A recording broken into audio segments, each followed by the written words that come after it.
Boa noite, irmãos. Paz seja convosco.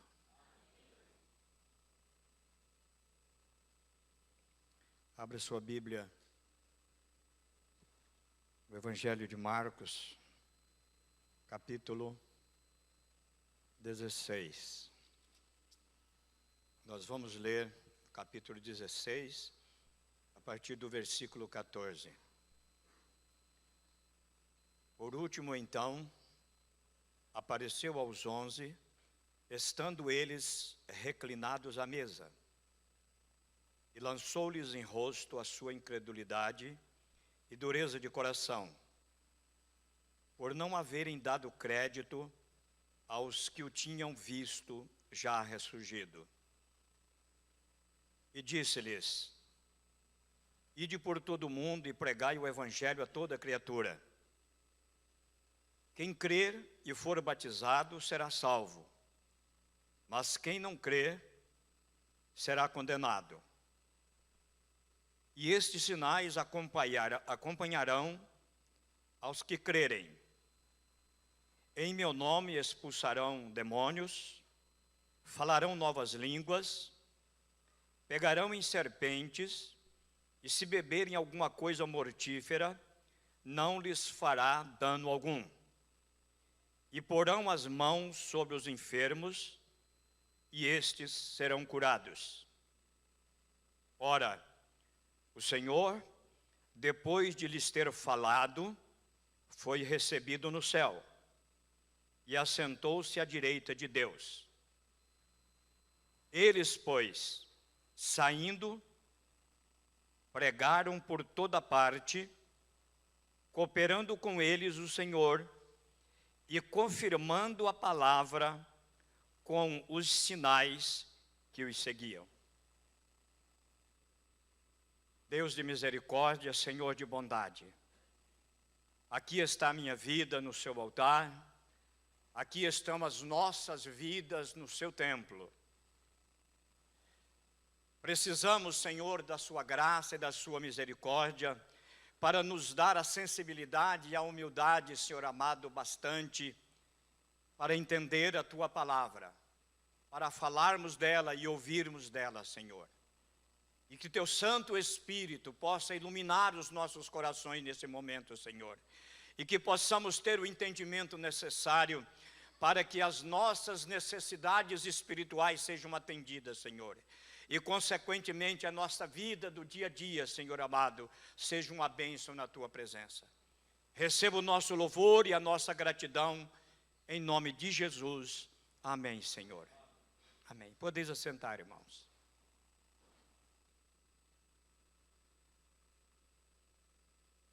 Amém. Eu gosto muito deste texto, irmãos, porque este texto ele fala de um momento onde Jesus expressa a sua tristeza por ver que, por mais que ele tenha feito, ainda não foi o bastante para que aqueles discípulos tivessem a capacidade de crer de forma plena naquilo que ele já tinha efetuado. E quando eu olho para mim, quando eu olho para você, eu tenho a certeza e a convicção que nós ainda precisamos falar desta palavra, para que no dia a dia, influencer em português é o quê? Influenciador, correto? Os poliglotas aí, está correto? A tradução, influenciador, está correto? Ótimo. Qual é o produto fundamental, o produto de consumo de um influenciador? Qual que é? Não.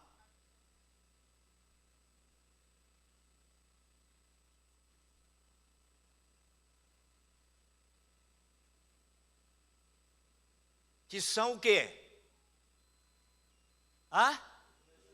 Começa com S e termina com R.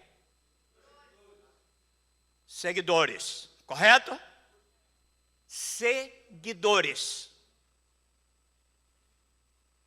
E eu estava aqui observando no texto, irmãos, e por analogia, eu encontrei exatamente algo que nos fala sobre influenciador. E para que vocês tenham assim um conhecimento, que a influência, o poder da influência é algo formidável. Para vocês terem ideia, Jesus Cristo foi o maior influenciador que este mundo conheceu, correto? Ele ganhou batalhas sem armas, pregando o amor, pregando a compaixão, a misericórdia. Mas, irmãos, veja só que coisa curiosa. Eu fui olhar aqui quais os maiores influenciadores que nós temos no Brasil. Posso falar? Me dou licença? Amém? Neymar, 151 milhões de seguidores. Ronaldinho, que é o gaúcho, 55 milhões de seguidores. Anitta, 53 milhões de seguidores. Um tal de Whindersson Nunes, 51,4 milhões de seguidores. Tata Werneck, acho que vocês nunca ouviram falar, né? 47 milhões de seguidores. Qual é a nossa população, irmãos? Aproximado? Pois é, o nosso amigo Ronaldinho tem... Ronaldinho não, Neymar tem 151 milhões de seguidores. É chocante, não é, irmãos? Influenciadores digitais. Para você ser um influenciador digital, eu marquei aqui porque eu não sabia. Você tem que definir o seu nicho, certo? O que é um nicho aqui? Um nicho de mercado. Você tem que definir que produto, que ideia você quer vender, quer representar. E normalmente é algo que está lá, um tanto esquecido, não está em evidência e que na sua pessoa vai ser representado. Amém?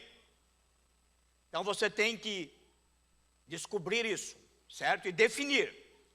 Você tem que produzir conteúdo relevante, escolher e dominar os canais que for utilizar, estabelecer e seguir um calendário editorial, ser autêntico. É difícil, hein? Ou ser você mesmo. É necessário que eu fizesse aqui essas considerações para chegarmos ao tema.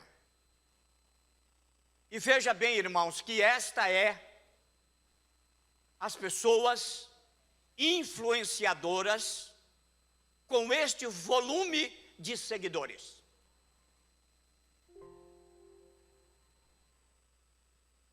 E o tema que eu quero desenvolver nesse texto vem do seguinte, preste atenção aqui. Jesus já havia entregado a sua vida na cruz do Calvário, havia ressuscitado, algumas pessoas já tinham estado com ele, e ele mandou que essas pessoas fossem até os discípulos que estavam meio que fugidos, escondidos, e fosse lá falar para eles da ressurreição. Influenciá-los. Mas o que aconteceu? Eles não deram crédito.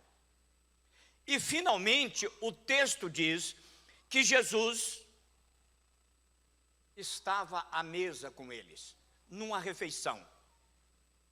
E nessa refeição, ele, como diz aqui, falando de forma, jogou na cara deles. Vocês são os incrédulos. Destacou para eles a incredulidade deles em não ter dado crédito às testemunhas que falaram de que ele havia ressurreto ou ressurgido. Falou para ele sobre isso. Falou para estas pessoas que, em tese, não teria a qualificação necessária para levar a sua mensagem. Talvez isso se pareça conosco, não é, irmãos? Nós temos lá a nossa dose de incredulidade, que às vezes domina grande parte da nossa vida. Mas olhando para estas pessoas, ele se volta para eles e veja só, diz assim, ó: ide por todo mundo. Deu a eles uma missão, e uma missão muito específica: ide por todo mundo, pregai o evangelho a toda criatura. Algo excepcionalmente novo. Pregai o evangelho a toda criatura. Esta é a missão. Resultado: quem crer e for batizado será salvo, mas quem não crer será condenado. E aí ele segue. E aqui vem o tema: e estes sinais seguirão aos que crerem em meu nome. Então veja bem, estes sinais seguirão aos que crerem, ou seja, aquele que tem fé. E aqui nasce a figura do influencer da fé. Para nós, né, mais antigos, o influenciador da fé. Confere? Amém? O influenciador da fé. É de morrer de inveja esses cabras aqui com 150 milhões de seguidores. Agora, irmãos, veja que coisa interessante. Jesus forneceu a eles quantos seguidores? Quantos? Está aí no texto. Estes sinais seguirão ao que crê. Veja que coisa interessante. Veja a sublimidade da Bíblia. Certo? Aqui, a Bíblia Sagrada não fala se é influencer ou influenciador digital ou influenciador analógico. Acho que para nós mais velhos aqui, o influenciador analógico, né, irmãos? Mas veja que coisa interessante nesse texto, certo? Vamos verificar aqui o comportamento do texto bíblico. Ele fala sobre uma coisa importante. O texto diz assim, olha: estes sinais seguirão os que crerem, versículo 17, em meu nome. Quem crer em meu nome. O primeiro sinal a seguir, o primeiro seguidor desse influenciador da fé é: expulsarão os demônios. Confere, irmão. Você é um influenciador da fé? Sou. Então, haverá um sinal na sua vida. Você poderá expulsar demônios. Mas qual que era o princípio do influenciador da fé? Qual era? Expulsar demônio? Pregar o evangelho. Ele deveria ir e pregar o evangelho. E você vai entender por que esse seguidor no trabalho evangelístico é tão importante. Por que expulsar demônio? Certa vez, uma pessoa voltou da igreja muito revoltado, porque disse que o pastor passou o culto inteiro falando do demônio. Ledo engano, meus irmãos. se existiu alguém que falou até o momento de partir para o céu sobre o demônio, esse alguém foi Jesus. Por quê? Porque Jesus sentiu na pele as investidas de Satanás. Você vai ver na Bíblia o tempo todo Satanás agindo de forma aberta e investindo contra todos e contra tudo. Por quê? Porque ele tinha ciência da sua derrota na cruz do Calvário. E ele não podia, de maneira nenhuma, ficar quieto diante desta situação. Nós vemos isso, irmão, na vida de Jó. Ali, Satanás, olhando para a vida do servo de Deus, um homem reto, honesto, cumpridor com seus deveres espirituais, sociais e assim por diante, ele olha para ele, está vendo aquele lá? Ó. Veja como ele é. Se fosse comigo, até eu te servia. O que você faz para ele? Satanás é invejoso, meu irmão. Ele tem inveja da sua vida. Ele não quer ver você bem. Ele quer ver você na miséria, na desgraça, para buscar a sua proteção. Para que você se desvie por caminhos diversos. Mas aqui o tiro saiu pela culatra e o que aconteceu? No final, Jó glorifica e exalta o Senhor. Porque a vida de Jó estava fincado em Deus. Nós vemos da mesma forma a inveja de Satanás na vida de Pedro. E aliás, a inveja é um objeto de luxo que Satanás usa de uma forma extrema. Extrema. Tem até a tradição do mal olhado. Quem era dos patrasmente conhece a história do mal olhado. E aqui, meu irmão, ele olha para Pedro e vê um Pedro corajoso, destemido, um Pedro que tem coragem de enfrentar as dificuldades, que tem a coragem de declarar o nome e o poder de Deus. E ele chega até Jesus e pede que quer se andar com Pedro. Ele é ousado, ele é atrevido, mesmo sabendo que ele é um derrotado. Mas tenha certeza, irmãos, que esta é a posição de Satanás diante de Deus. Ele não concorda com a sua vida plena, com a sua vida de esperança, de salvação e de retorno da vinda de Cristo. Por isso, meu irmão, ao falar para aqueles discípulos que vinha de um estado de incredulidade, ele disse: olha, vocês vão lá pregar o meu evangelho, falar que eu ressuscitei e eu vou dar poder para vocês para expulsar o demônio. Nós vemos na vida de Ananias e Safira, lá em Atos dos Apóstolos, aquele casal que estava na igreja, abençoados, que trazia lá as ofertas, trazia os dízimos, e então Satanás entra no coração deles e os leva a mentir, os leva a fazer uma mutreta para enganar os discípulos. E Satanás é mestre nisto. E às vezes você não percebe que você está enredado numa situação, no emaranhado de coisas, mas você não presta atenção. É Satanás querendo desviar, dar prejuízo, rasgar o saco para que o seu salário caia num saco furado, para que você desvie o pensamento de conduzir tudo à casa do tesouro para que haja mantimento.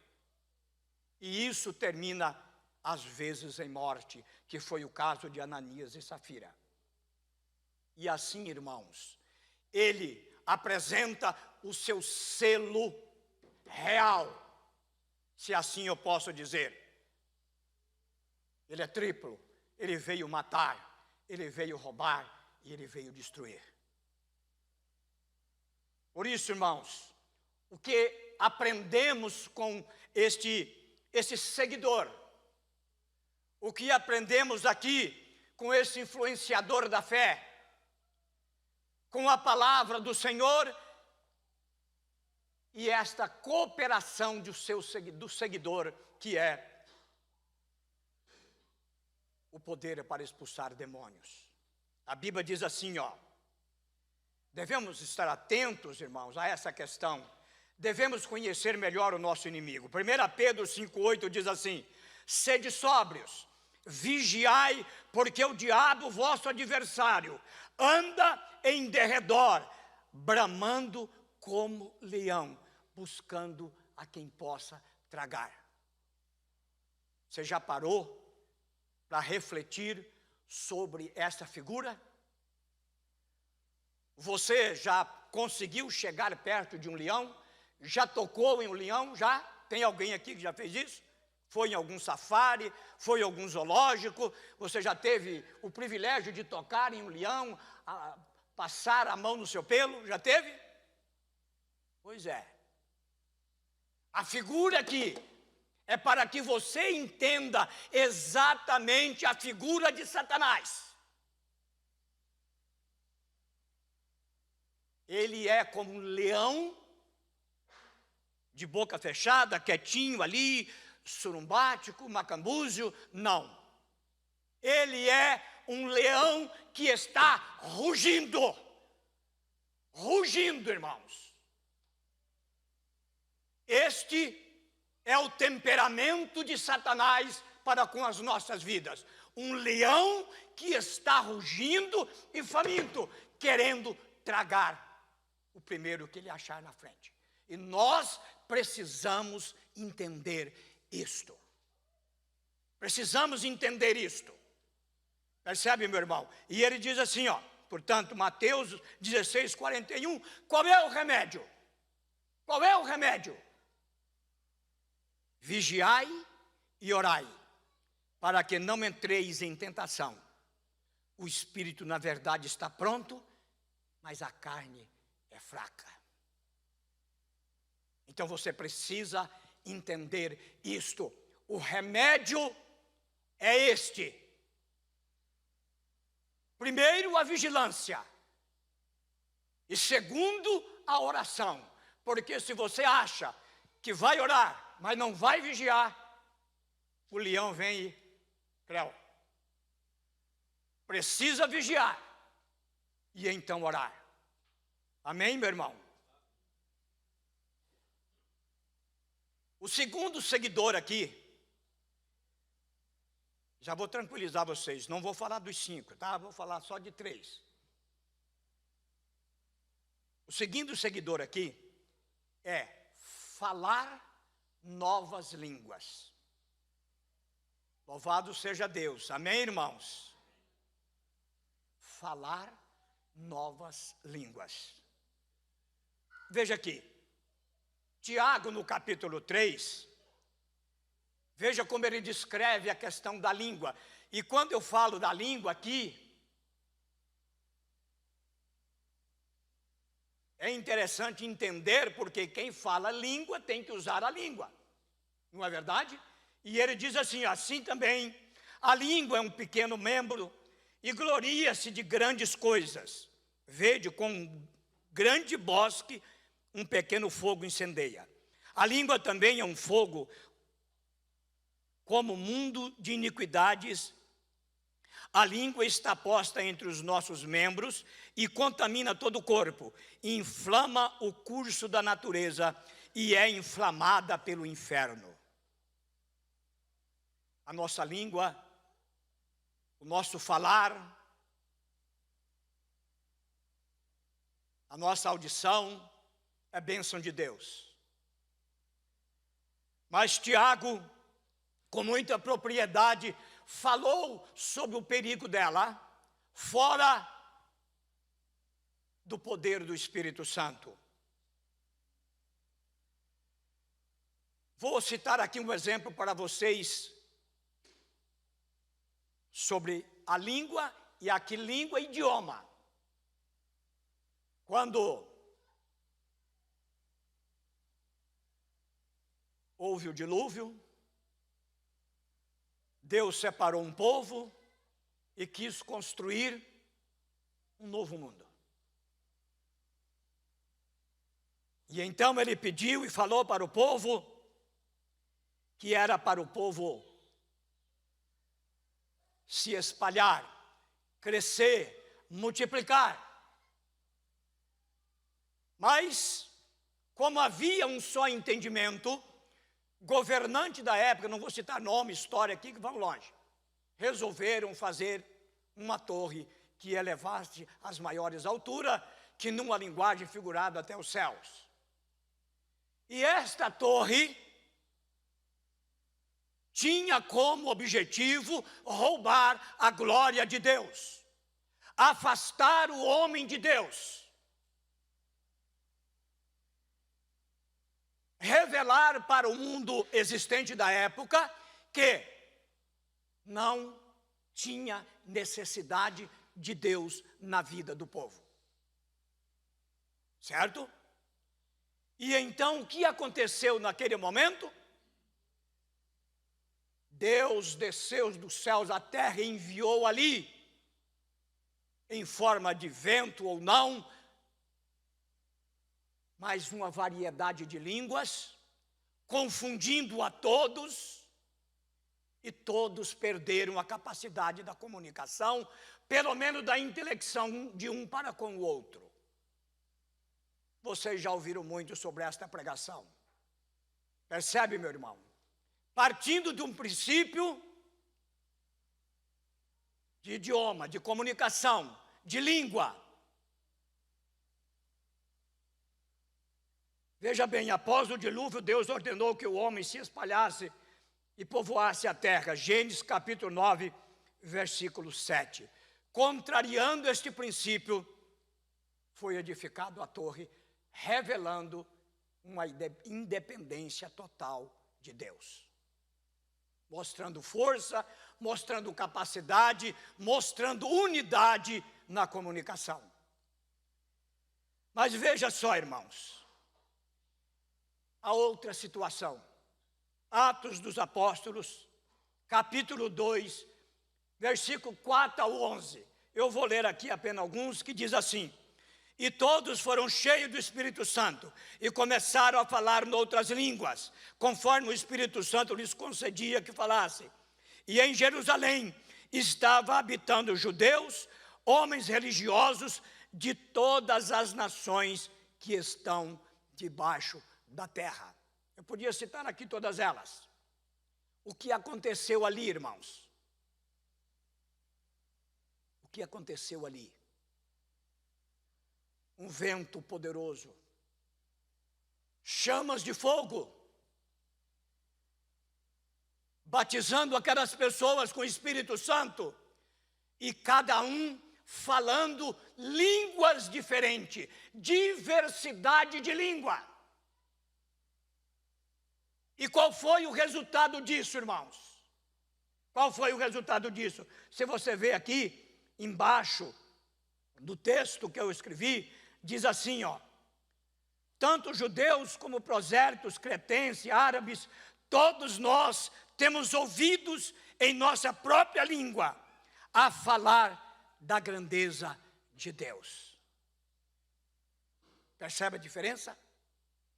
Estes homens foram cheios do Espírito Santo, passaram a falar em outras línguas, e estas línguas transmitiam a grandeza de Deus, transmitiam os feitos de Deus, transmitiam a graça de Deus, transmitiam a presença gloriosa do Espírito Santo de Deus.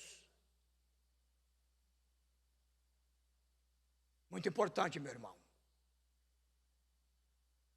Muito importante este fato, este acontecido. Ao receberem o batismo com o Espírito Santo, eles saíram pregando, eles saíram levando o Evangelho, e havendo conversão, e havendo cura, e havendo a manifestação do poder de Deus. Louvado seja o nome do Senhor.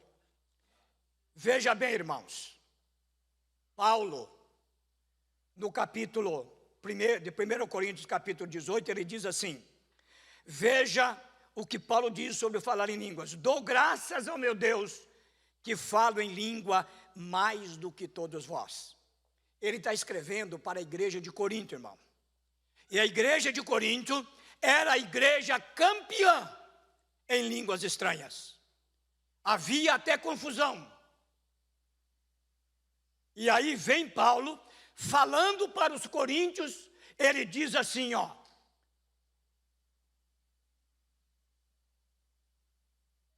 dou graças a meu Deus, que falo em língua mais que todos vós. Irmãos, temos ainda, em 1 Coríntios 14, 4, ele diz assim: Deus, o que fala em língua, edifica a si mesmo. Veja bem, meus irmãos, eu estou detalhando de forma bem direta, objetiva, esses textos, sem maiores comentários. Por quê? Porque eu quero trazer para os irmãos o que importa para nós, o que nós podemos aprender com isto aqui. Nós pertencemos a uma igreja pentecostal. Nós estamos estudando na escola dominical os dons do Espírito. E dentre eles está o falar em línguas. Somos uma igreja pentecostal. Quantos de nós temos os nossos dons, mas não damos mais liberdade para falarmos em língua estranha? Temos a sensação de que nos envergonhamos, de nos acomodamos, de julgar que não é mais necessário falarmos em língua estranha. É muito importante, meu irmão, a língua estranha. Você não pode apagar, não pode deixar morrer esse dom que há em você. E se você não tem, você precisa procurar quem tem o dom. Procurar alguém que tenha essa experiência espiritual e buscar esse dom maravilhoso que é falar em língua estranha. Pois este dom, ele fortalece você, este dom ele edifica você, ele te exorta, ele te orienta, ele te dá uma série de direções, porque você fala na língua dos anjos. Então é muito importante, meu irmão, que você tenha essa bênção na sua vida. E finalmente, vamos falar sobre o terceiro seguidor. Porão as mãos sobre os enfermos e os curarão. Quando nós lemos este texto, irmãos, nós ficamos pensando: será? Será que é assim mesmo? Vamos ler aqui 1 Coríntios 12, versículo 29 e 31. Porventura, são todos apóstolos, são todos profetas, são todos doutores, são todos operadores de milagre, têm todos o dom de curar, falam todos diversas línguas, interpretam todos.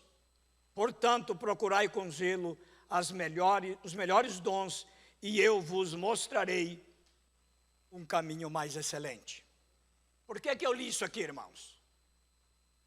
Ao ler este versículo, você vai responder aqui, sim ou não? Sim ou não? Entenderam o versículo?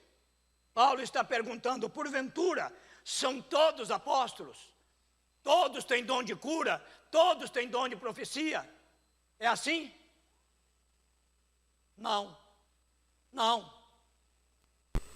Não. Eu estou lendo isso para você entender que dom é uma coisa.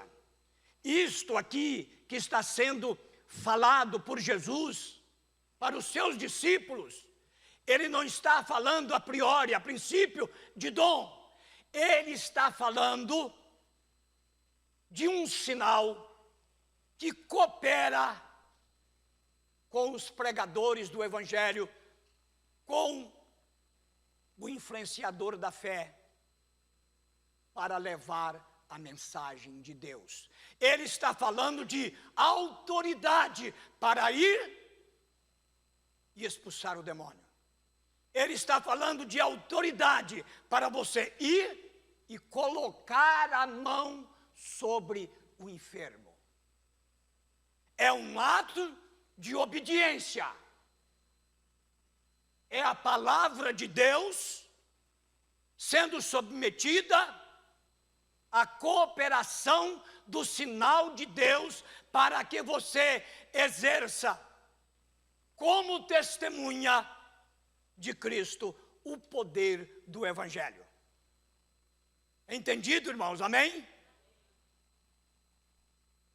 Esta é a expressão de Jesus quando fala com os seus discípulos. Até porque não havia ainda ocorrido o Pentecostes. E por isso ele fala sobre a questão de você colocar a mão sobre os enfermos. Diz assim: eu estou falando sobre curar enfermos, por quê? Porque a cura divina, irmãos, ela está centrada na Bíblia, do Velho Testamento até Apocalipse. E se você olhar para Jesus, capítulo 53, versículo 4, verdadeiramente Ele tomou sobre si nossas enfermidades e as nossas dores levou sobre si.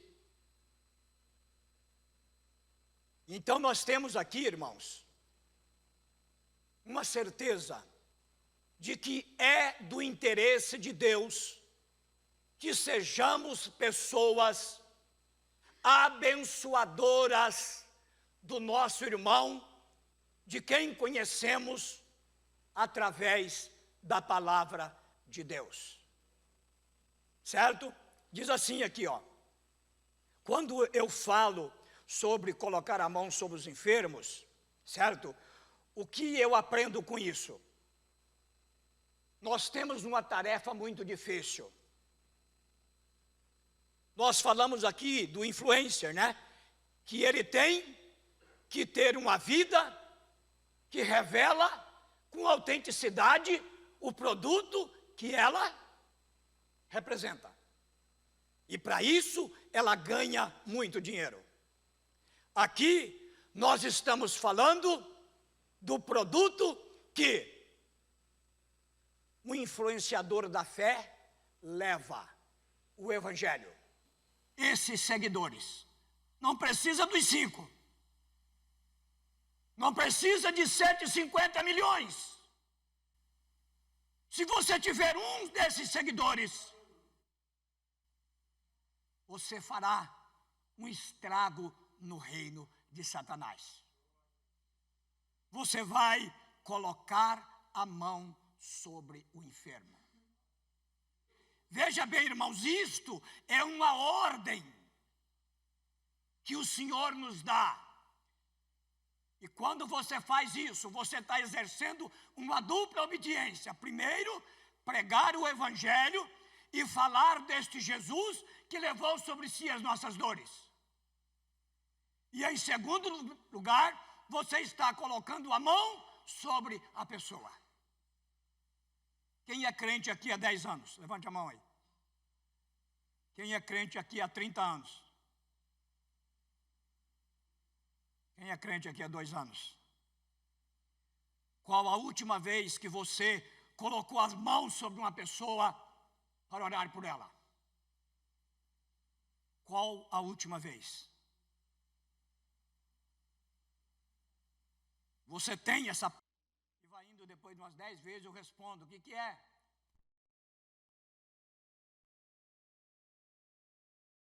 Me chama que é para eu vir aqui. Aí grita, eu não vou. Aí ele sobe a escada, vai lá. Vovô, me siga, me siga. Me siga, vovó. Aqui, o texto tem esse contexto. Eu quero ser um influenciador. Jesus está dizendo, me siga, me siga. Vá e pratique exatamente isto. Veja aqui, irmãos, numa das andanças dos discípulos, Lucas capítulo 10, versículo 18, houve uma exclamação dizendo assim, e disse-lhes, eu vi Satanás como raio cair do céu. Aí ele disse, eis que vos dou poder para pisar serpentes, escorpiões e toda a força do inimigo, e nada vos fará dano algum. Amém? Meu irmão, eu usei aqui um termo e um tema bem diferente. Influenciador da fé. Para que você possa, quando vê um influencer, você lembrar disso. Você lembrar desses seguidores. Estes sinais seguirão ao que crê. Eu creio. Que sinal me segue? Qual o seguidor que eu tenho? Nesta noite, como todos nós somos crentes, eu gostaria, irmãos, que você cooperasse e nós fizéssemos aqui e agora, nesta noite, uma interação neste sentido. Fique em pé. Eu gostaria, irmãos, que se você entendeu esta palavra, que eu procurei ser o mais simples possível, eu gostaria assim, que você saísse de onde você está. Eu não quero que você faça com alguém que está ao seu lado, apenas que você saísse de onde você está e colocasse a mão sobre uma pessoa e pedisse para que ele fosse curado. Já está na hora. Amém? Você seria capaz de ter esta ousadia? Você seria capaz de sair do seu banco? Ou se você achar melhor vir aqui e chegar, você não precisa de fazer uma oração por ele. Eu só quero que você coloque a mão sobre o seu irmão e peça, receba a cura em nome de Jesus. Só isso. Você faria isso? Mas não quero que você faça quem está do seu lado. Eu quero que você saia, imagine alguém e fizesse isso. Eu gostaria de ver Deus manifestar o seu poder. Eu busquei muito a graça de Deus para que nós fizéssemos isso. Senhor meu Deus, nesta noite, Senhor, nós estamos diante da Tua presença. E nós estamos invocando, Senhor, o Teu sinal. E o sinal que nós estamos invocando agora, meu Pai, é o sinal da cura, é o sinal da libertação. O meu irmão saiu do seu lugar, foi até uma pessoa e está colocando a mão sobre ele e pedindo a cura sobre a vida dele. Que ele receba neste momento a cura e a libertação em nome de Jesus. Coopera, Senhor, neste momento, e que o Teu nome seja exaltado e seja glorificado em nome de Jesus. Amém, Senhor. Amém. Deus abençoe, meu irmão. Se você foi tocado por essa mensagem, não deixe de curtir esse vídeo. Inscreva-se no nosso canal no YouTube e assim você pode ter acesso a mais mensagens como essa para edificar a sua vida. E se você deseja fazer parte da nossa igreja e ter mais acesso às nossas informações e novidades, é só você baixar o nosso aplicativo no seu celular. Baixe gratuitamente. É só você abrir a loja virtual no seu celular e digitar IBI Cascavel. Ali você baixa o nosso aplicativo e tem mais acesso às nossas novidades e faz parte dessa família também. Deus te abençoe e um grande abraço.